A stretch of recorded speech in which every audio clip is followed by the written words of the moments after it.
Olá, você se conectou no lugar certo. Pois então, sente confortavelmente ou nos ouça enquanto realiza os seus afazeres. Você está no Diálogos Públicos, o podcast do programa de mestrado em História Pública da Unespar. Olá a todos, bom dia, boa tarde, boa noite. Sejam muito bem-vindos e bem-vindas à Sala dos Professores. Aqui quem vos fala é o Daniel, sou locutor deste programa. Hoje teremos uma convidada bastante especial, a professora Eliana Pedrosa, formada em História pela Universidade Federal de Campina Grande, na Paraíba, com mais de 10 anos de experiência na rede estadual e municipal de educação. Ela atualmente é professora e mestranda também aqui no programa de História Pública na Unespar e mora na cidade de Areia, a cidade de Pedro Américo, né? Professora Eliana, é um prazer tê-la aqui conosco. Seja muito bem-vinda. Obrigada, Daniel. Muito obrigada. Espero contribuir bastante com a ideologia do programa de hoje. Então vejamos como é nosso primeiro episódio. É um episódio especial sobre a formação de professores. Vamos falar sobre o caráter humano também dessa formação, né? Refletir os aspectos na sala de aula e suas reverberações também na vida profissional e pessoal também do professor. Baseado nisso, Eliana, sobre como a formação de professores, você já experimentou alguma narrativa nessas formações sobre a história decolonial, trabalho melhor nessas perspectivas sobre povos nativos africanos que aqui viveram e sofreram tanto? Daniel, formação mesmo assim, continuada, de forma constitucional, da secretaria, não. Nunca me foi passado, né? Geralmente a secretaria, quando chegam perto das datas comemorativas, eles dão alguns links, né? Que a gente pode entrar e fazer uma formação, né? Mas aí é por conta própria, é porque você quer, porque você é professor, porque você quer ministrar melhor suas salas de aula, né? Sua sala de aula, sua aula, né? Então você faz aquela sua formaçãozinha continuada, né? Eu, por exemplo, eu tenho uma formação continuada sobre povos indígenas, né? E também sobre a consciência afrodescendente. Mas, assim, foi porque eu quis, né? Não foi nada imposto. E assim, Daniel, deixa eu te completar. Como professora, né, me faz falta, né? Me faz falta, porque desde que tenha a formação continuada, né, então a gente vai ter uma autoridade melhor para falar e para conduzir nosso plano de aula, nossa aula no dia a dia. E assim, como professora, eu sinto que faz falta para mim, sim. E ainda mais que a qualidade pede nessa discussão ser trabalhada. Assim, já incorporando essa política, já sabemos que as formações já não servem para isso, mas é algo que está na Lei 10.639. Então, ela define o ensino e a cultura da história afro-brasileira nas escolas. Não somente ela, né? Também tem uma complementação em 2008 desta lei que incorpora a questão do indígena também. Então, a pergunta em questão é: a Secretaria de Educação, nem com a legislação, realiza ações ou projetos voltados para a conscientização do racismo ou dessa discriminação? Daniel, é o seguinte, a gente sabe que é obrigatório, né, essa pauta nas nossas aulas, mas infelizmente eu não recebo esse tipo de formação, certo? Não é tido como um praxe dos meus planos de aula durante as reuniões pedagógicas, tá? Minha escola, geralmente, ela realiza, né, no Dia da Consciência Negra, que é dia 20 de novembro, ela faz uma semana, né, daquelas ideias principais. Mas, assim, formação continuada para os professores voltados para isso aí e também para ter durante o cotidiano, nosso dia a dia na sala de aula, nós não temos. Nós, infelizmente, não temos. Na nossa escola, não. E quando você tem aquela coisa, né, por vontade própria de se trabalhar também. Exatamente, isso aí já parte da questão do professor, né? Se ele quer trabalhar, até porque hoje a gente tem uma redução no número de aulas de história nas nossas escolas. Então, assim, muitas vezes o professor, ele fica naquela ideia de passar o conteúdo, né? Que a secretaria nos obriga, né? Que é de praxe, e acha que esse assunto pode ser colocado à margem, né? Vai empurrando para lá. Não, em novembro a gente trabalha esse assunto. Não, em novembro a gente vê isso aí. Em novembro a gente conversa sobre isso e vai ficando meio que à margem, sim, no dia a dia. E as escolas também têm uma certa liberdade, né? Não somente na questão de formação específica de professores, mas também na questão de apresentar projetos fora desses ambientes de novembro. Não é sobre esse tipo de consciência. As escolas que você trabalhou nunca fizeram esse tipo de coisa? Nas escolas que eu trabalhei já assim, o que aconteceu?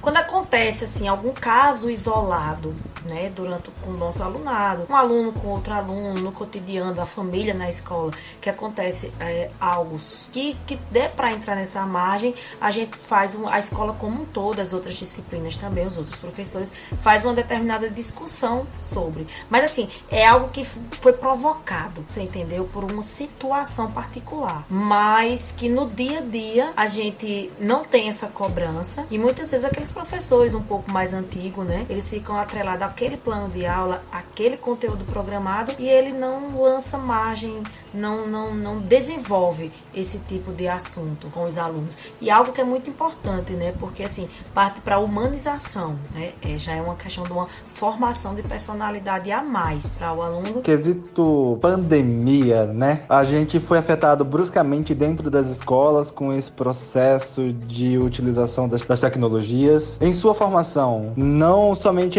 a continuada, mas a formação básica para ser professora, que você já vivenciou formações ou cursos específicos para os professores utilizarem tecnologia? Os professores utilizarem tecnologia, é essa a pergunta? Os professores utilizarem tecnologia na sala de aula? Os alunos utilizarem a tecnologia? Isso não, Daniel.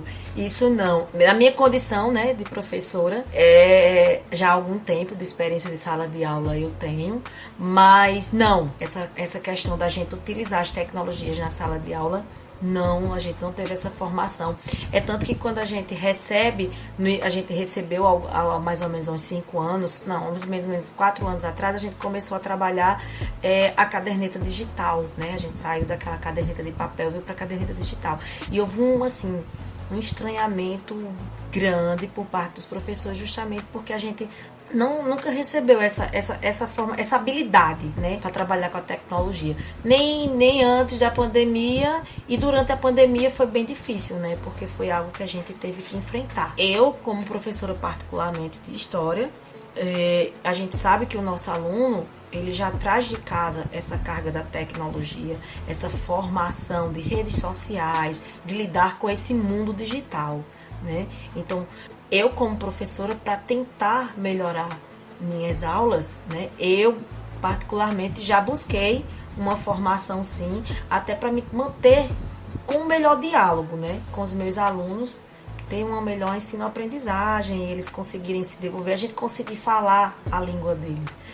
Quais assuntos, ou o que é melhor falar, assuntos, conteúdos, materiais são mais difíceis de ser aprendidos e serem entendidos pelos alunos, que você enxerga assim?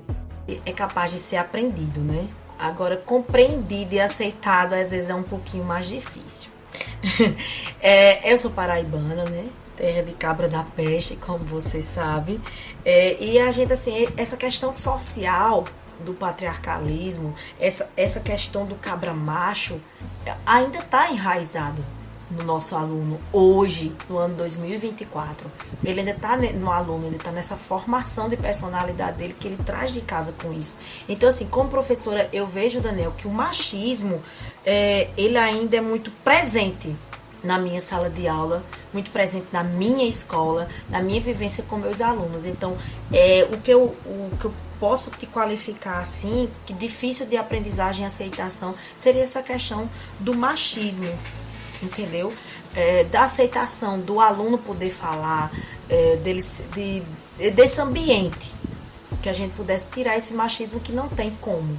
E a valorização dos grandes homens, dos grandes heróis machistas da nossa sociedade. Nessa questão da dificuldade, quais são as estratégias, as metodologias que você cria? Que também pode ser uma metodologia passada dentro da formação de professores, que a gente também recebe muitas metodologias para se aplicar dentro da sala de aula, né? Que funciona. O que você acha que se encaixa, que funciona bem em uma das melhores metodologias que você pode nos pontuar, que você usa bastante na aula? Daniel, eu acho que ainda é uma boa conversa. Eu acho que ainda uma roda de conversa aberta, onde a gente tente compreender o outro e fazer com que o outro compreenda o seu ponto de vista. Eu ainda acho que é a melhor metodologia. Eu acho que ainda é uma ótima estratégia, sim, né? Até para que o nosso aluno ele se abra, né, para esse mundo, que ele possa entender e enxergar o outro, né? É como você se colocar no lugar do outro, você tentar viver a situação do outro. Eu ainda acredito nisso, que uma roda de conversa ainda ajuda muito. É uma metodologia que eu faço na minha sala de aula, né? Eu tento colocar eles, a gente conversar um pouco, preparar meu aluno para receber aquele assunto, né? Para que ele se sinta aberto, né, para falar e para a gente conversar, dialogar e tentar entender o outro. Expor seu ponto de vista claro e fazer que a pessoa entenda o ponto de vista do outro, aceite, compartilhe da ideia. E, se possivelmente, mude de atitude, com palavras, mude não só na sala de aula, né? Não só no mundo escolar, mas como é aquela formação humana que eu te falei. A gente percorreu aí desde a questão da Lei 10.639, percorremos também a questão da decolonialidade, a questão das personalidades, né? Que a escola, a história não oficial, que não é... que a gente aprende, enxerga na história, não contadas. Como é que você consegue trabalhar com história, compará-las com a história dita tradicional ou a história dita oficial que se apresente nos nossos livros didáticos, que é um material base para a educação pública, né? Que eu acho que, apesar de todos os efeitos que possa vir nos livros didáticos, ele ainda é um livro material potencial, porque é o único acesso que o aluno tem. As pinturas, a mapas, a outros tipos de materiais que ele não teria fácil, né? Não, se ele não tivesse o livro didático. Eu vejo, assim, ao longo dos meus anos de sala de aula, os livros didáticos de história, obviamente, ele houve uma progressão, né? Ele é um poderoso aliado no ensino-aprendizagem do nosso aluno, mas eu creio que ainda falta, né?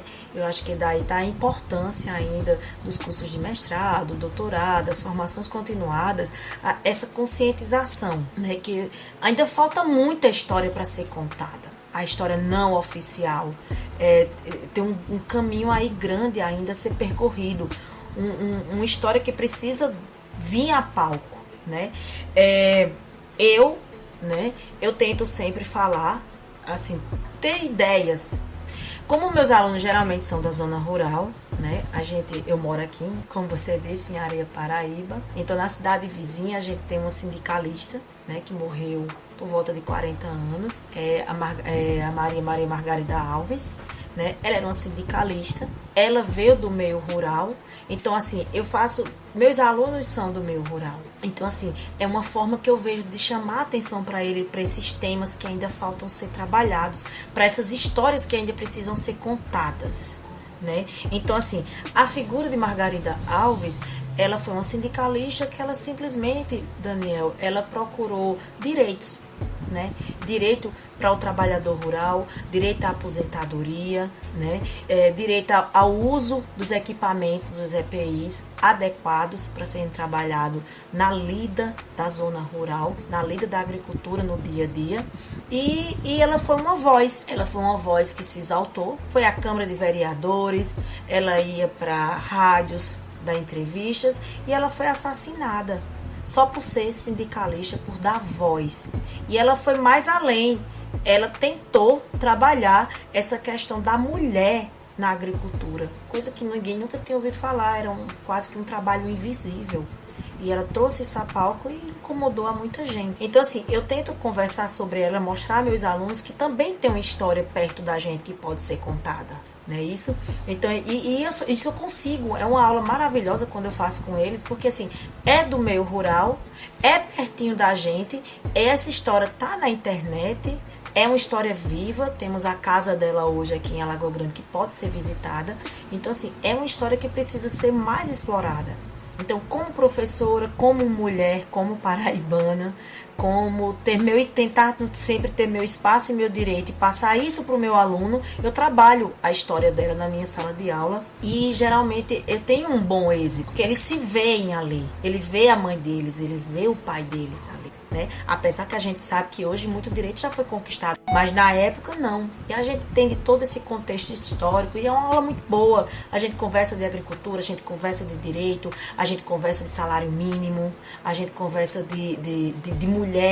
E é o que eu tento, assim, contar um pouco mais sobre essa história que ainda está oculta, né? Calada. Bem, eu te agradeço bastante por sua fala, né? Prazer imenso tê-la aqui, especialmente nesse primeiro episódio, né? Foi o prazer de dizer ao meu orientador, não, eu vou começar logo por uma nordestina, porque eu também sou nordestino e também vamos lá. E para mim foi um grande prazer participar, me sinto lisonjeada pelo convite, né?